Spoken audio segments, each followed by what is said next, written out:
Hello, ఎలా ఉన్నారు? అందరూ బాగుండాలి. ఈరోజు మన కథ పేరు మ్యాజిక్ ఎరేజర్. ఒక అమ్మాయి కాలేజ్కి వెళ్తూ ఉండేది. ఎప్పుడూ డల్గా ఉండేది, బట్ వెరీ బ్రైట్ స్టూడెంట్. కాకపోతే ఇంట్రోవర్ట్. అమ్మాయిని చుట్టూ వాళ్ళంతా ఎందుకో ఏడిపిస్తూ ఉండేవాళ్ళు. అమ్మాయి ఏమీ అనలేకపోయేది, మనసులో బాధపడేది. ఇలా టీచర్ గమనిస్తూ ఒకరోజు అమ్మాయిని పిలిచి, నువ్వు బ్రైట్ స్టూడెంట్ బట్ ఎప్పుడు బాధపడతావు, ఇంట్రోవర్ట్ కాబట్టి నాకు తెలిసినంత వరకు నువ్వు ప్రాబ్లం అడిగినా చెప్పవు. నా దగ్గర ఒక పవర్ఫుల్ మ్యాజిక్ బుక్ ఉంది, నువ్వు నాకు కూడా చెప్పక్కర్లేదు. నీకు రోజు ఎదురయ్యే సమస్యని రాత్రి పడుకునే ముందు అందులో రాసి, ఆ సమస్య కనుక ఎలా జరిగి ఉంటే నీకు హ్యాపీనెస్ వచ్చేదో అది రాసి పడుకో.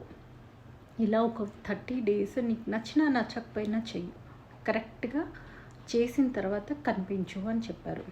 అయితే 30 days తర్వాత అమ్మాయి చాలా హ్యాపీగా మారిపోయింది. ఆ మ్యామ్ని కలిసి, మ్యామ్ మీరు చెప్పినట్టు నిజంగా ఇందులో పవర్ ఉంది, నేనైతే నమ్మలేదు, బట్ జస్ట్ ట్రై చేద్దాం ఏముంది అని అనుకున్నాను. నా ప్రాబ్లమ్స్ అన్నీ అవేంటో మాయమైనట్టు అనిపించింది.